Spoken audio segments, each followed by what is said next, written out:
গল্পের সন্ধানে আপনাকে স্বাগত। আজ শুনবেন হেমেন্দ্র কুমার রায়ের লেখা গল্প অমাবস্যার রাত। প্রথম পর্ব শুরু হচ্ছে অমাবস্যার রাত। বঙ্গদেশ হচ্ছে একখানি সাপ্তাহিক পত্র।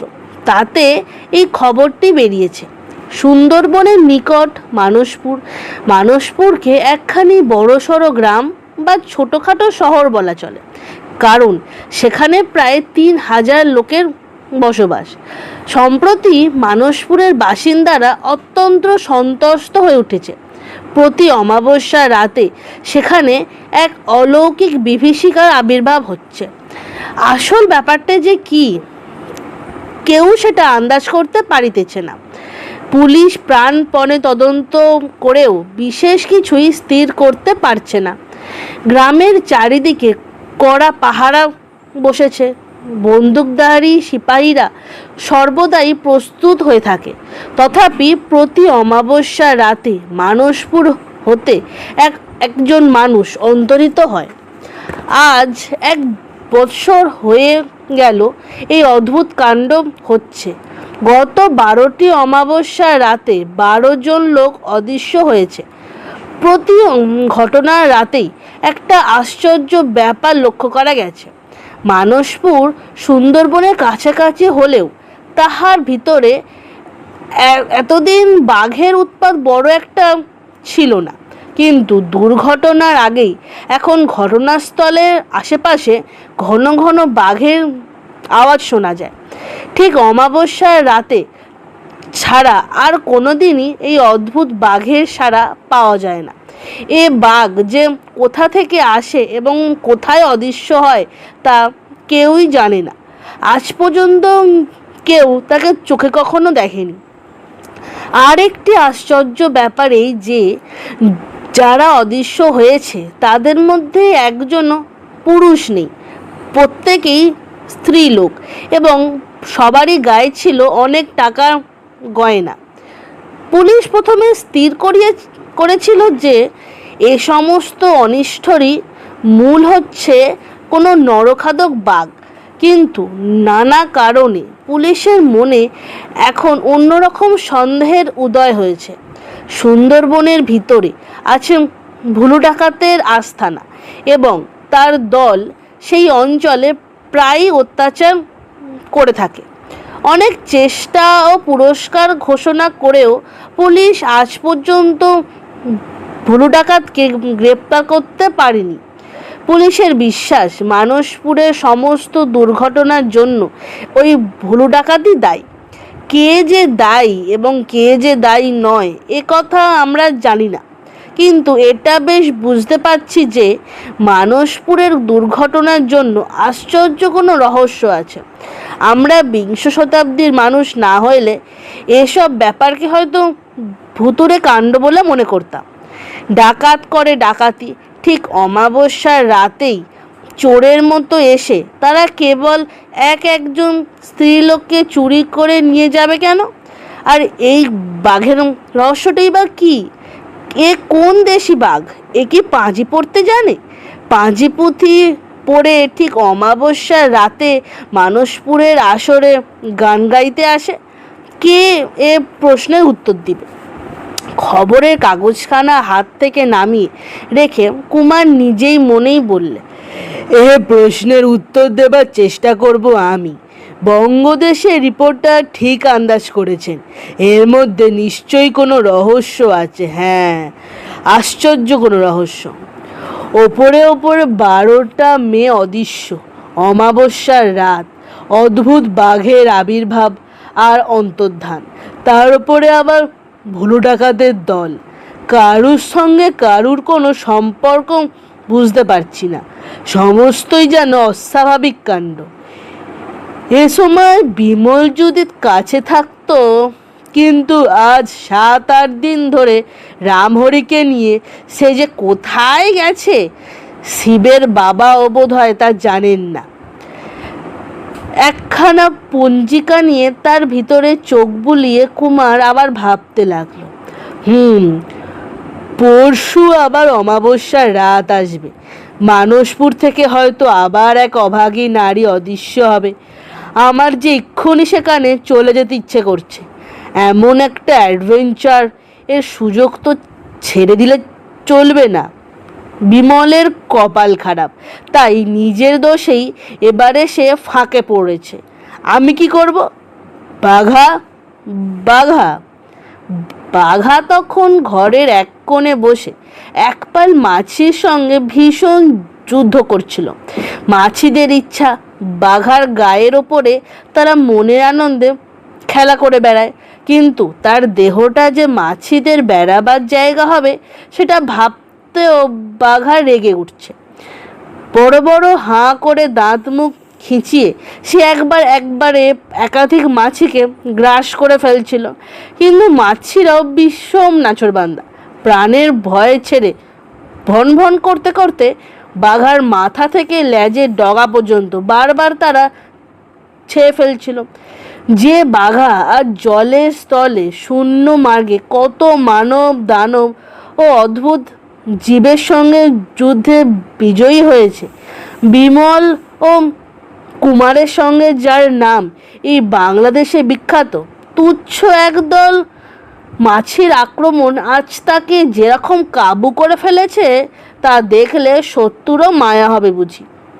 এমন সময় কুমারের ডাক শুনে সে গা ও ল্যাজ ঝাড়তে ঝাড়তে তাড়াতাড়ি তার কাছে গিয়ে দাঁড়িয়ে হাঁপাতে লাগলো।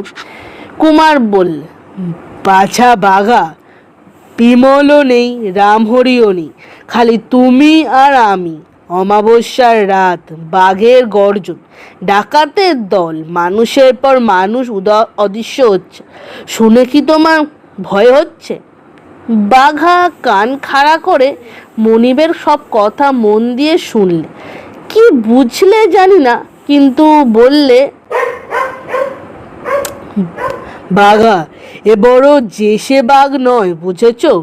এ তোমার চেয়েও চালাক। এ তিথি নক্ষত্র বিচার করে কাজ করতে আসে। এর সঙ্গে আমরা পাল্লা দিতে পারবো কি? তার ওপরে আছে ভুলো ডাকাতদের দল, পুলিশও তাদের কাছে হার মেনেছে। খালি তোমাকে আর আমাকে তারা গ্রাহ্য করবে কি? ঘেউ ঘেউ করে বলেই বাঘা টপ করে মুখ ফিরিয়ে লেজের ডগা থেকে একটা মাছিকে ধরে গপ করে গিলে ফেললে। একখানা খাম ও চিঠির কাগজ বার করে কুমার লিখতে বসলো। ভাই বিমল, একবার এক জায়গা থেকে দলে দলে মানুষ অন্তর্হিত হচ্ছিল শুনে সে ব্যাপারটা আমরা দেখতে গিয়েছিলুম, কিন্তু সেই কৌতূহলের ফলে বন্দি হয়ে আমাদের যেতে হয়েছিল পৃথিবী ছেড়ে মঙ্গল গ্রহে। এবারেও মানসপুরে মানুষের পর মানুষ, কিন্তু কেবল স্ত্রীলোক অদৃশ্য হচ্ছে। শুনেই চমকে আমার পিঠ আবার সরসর করছে। আমি আর বাঘা তাই ঘটনাস্থলে যাচ্ছি। জানি না এবারেও আমাদের আবার পৃথিবী ছাড়া হবে কি না। খবরের কাগজের রিপোর্টও এই খামের ভিতরে দিলুম। এটা পড়লেই তুমি বুঝতে পারবে কেন আমি তোমাদের জন্য অপেক্ষা করতে পারছি না। আসছে পরশু অমাবস্যা। আজ যাত্রা না করলে যথাসময় মানসপুরে গিয়ে পৌঁছতে পারবো না। বিমল, তোমার জন্য আমার দুঃখ হচ্ছে। এবারের অ্যাডভেঞ্চারে তুমি ফাঁক পড়ে গেলে। কি আর করবে বলো? যদি প্রাণ নিয়ে ফিরি, আমার মুখে সমস্ত গল্প শুনো। ইতি তোমার কুমার। পরদিন কুমার মানসপুরে গিয়ে হাজির হলো। সেখানে তখন ভীষণ বিভীষিকা সৃষ্টি হয়েছে। আসছে কাল, সেই কাল অমাবস্যা আসছে, এবং সেই অজানা শত্রু কাল আবার কোন পরিবারে গিয়ে হানা দেবে কেউ জানে না। সকলে এখান থেকে প্রস্তুত হচ্ছে। ধনীরা বাড়ির চারিদিকে ডবল করে পাহারা বসিয়েছে। সাধারণ গৃহস্থদের কেউ কেউ সপরিবারে অন্য কোথাও পালাচ্ছে, এবং কেউ কেউ বাড়ির মেয়েদের অন্য কোনো গ্রামে পাঠিয়ে দিচ্ছে, কারণ এই অদ্ভুত শত্রুর দৃষ্টি কেবল মেয়েদের দিকেই। শহরের যুবকরা নানা স্থানে পল্লী রক্ষা সমিতি গঠন করেছে, এবং কি করে এই আসন্ন বিপদ থেকে আত্মরক্ষা করবে তাই নিয়ে তাদের মধ্যে জল্পনা কল্পনা ও তর্কাতর্কি হচ্ছে। চারিদিকে এখন থেকেই সরকারি চৌকিদারদের সংখ্যা বেড়েছে 2 থেকে 3 গুণ। কুমার আগে ঘুরে ঘুরে সমস্ত মানসপুরের অবস্থাটা ভালো করে দেখে নিল। অধিকাংশ স্থানেই একটি লোকের মূর্তি বারবার তার চোখে পড়ছে। সে লোকটি খুব সপ্রতিভ ও ব্যস্তভাবেই সর্বত্র ছোটাছুটি করে বেড়াচ্ছে এবং কোন দিকে দিয়ে বিপদ আসবার সম্ভাবনা সে সম্বন্ধে পল্লী রক্ষা সমিতির যুবকগণকে নানান রকম পরামর্শ দিচ্ছে। ওকে জিজ্ঞাসা করে কুমার জানলে যে তার নাম পটলবাবু। ধনী না হলেও গাঁয়ের একজন হোমরা চোমরা মাতব্বর ব্যক্তি এবং পল্লী রক্ষা সমিতির প্রধান পৃষ্ঠপোষক। কিন্তু পটলবাবুর চোখে কুমার এমন একটি বিশেষত্ব আবিষ্কার করল যা সে আর কোনো মানুষের চোখে কখনো দেখেনি। পটলবাবুর গায়ের রং মোষের মতো কালো, তার দেহখানি লম্বায় খুব খাটো কিন্তু আড়ে বেজায় চওড়া, মাথায় ইস্পাতের মতো চকচকে টাক, কিন্তু ঠোঁটের ওপরে ও গালে জানোয়ারের মতো বড় বড় চুল, যেন তিনি বিপুল দাড়ি গোঁফের দ্বারা মাথার চুলের অভাবটা পূরণ করে নিতে চান। কিন্তু পটলবাবুর চেহারার মধ্যে আসল দেখার জিনিস হচ্ছে তার দুটি চোখ। পটলবাবুর হাত পা খুব নড়ছে, তার মুখ অনবরত কথা বলছে, কিন্তু তার চোখ দুটো ঠিক যেন মরা মানুষের চোখ। শ্মশানের চিতার আগুনের ভিতর থেকে একটা মরা যেন জ্যান্ত হয়ে পৃথিবীর পানে মিটমিট করে দেখছে। পটলবাবুর চোখ দেখে এমনি একটা ভাবই কুমারের মনকে নাড়া দিতে লাগলো। চারদিকে দেখে শুনে কুমার মানসপুরের থানায় ইন্সপেক্টর চন্দ্রবাবুর সন্ধানে চলল। কলকাতাতেই সে খবর পেয়েছিল যে চন্দ্রবাবুর জ্যেষ্ঠ পুত্র অশোকের সঙ্গে স্কুলে ও কলেজে সে একসঙ্গে অনেক কাল ধরে পড়াশোনা করেছিল। অশোক এখন কলকাতায়, কিন্তু এখানে আসবার আগে সে বুদ্ধি করে অশোকের কাছ থেকে চন্দ্রবাবুর নামে নিজের একখানি পরিচয়পত্র আনতে ভোলেনি, কারণ সে বুঝেছিল যে মানসপুরের রহস্য সমাধান করতে হলে চন্দ্রবাবুর কাছ থেকেই সবচেয়ে বেশি সাহায্য পাওয়ার সম্ভাবনা আছে। থানায় গিয়ে সে নিজের পরিচয়পত্রখানি ভিতরে পাঠিয়ে দিল। অল্পক্ষণ পরই তার ডাক এলো। চন্দ্রবাবু তখন টেবিলের সামনে বসে খবরের কাগজ পড়ছিলেন। তার বয়স হবে 55-56, বেশ লম্বা চওড়া বলিষ্ঠ গৌরবর্ণ মূর্তি, মুখখানি হাসিতে উজ্জ্বল, দেখলে পুরাতন পুলিশ কর্মচারী বলে মনে হয় না। কুমারকে দেখেই চন্দ্রবাবু তাড়াতাড়ি উঠে দাঁড়িয়ে হাত বাড়িয়ে তার একখানি হাত ধরে বলে, তুমি অশোকের বন্ধু কুমার? এই বয়সে তুমি এত নাম কিনেছ?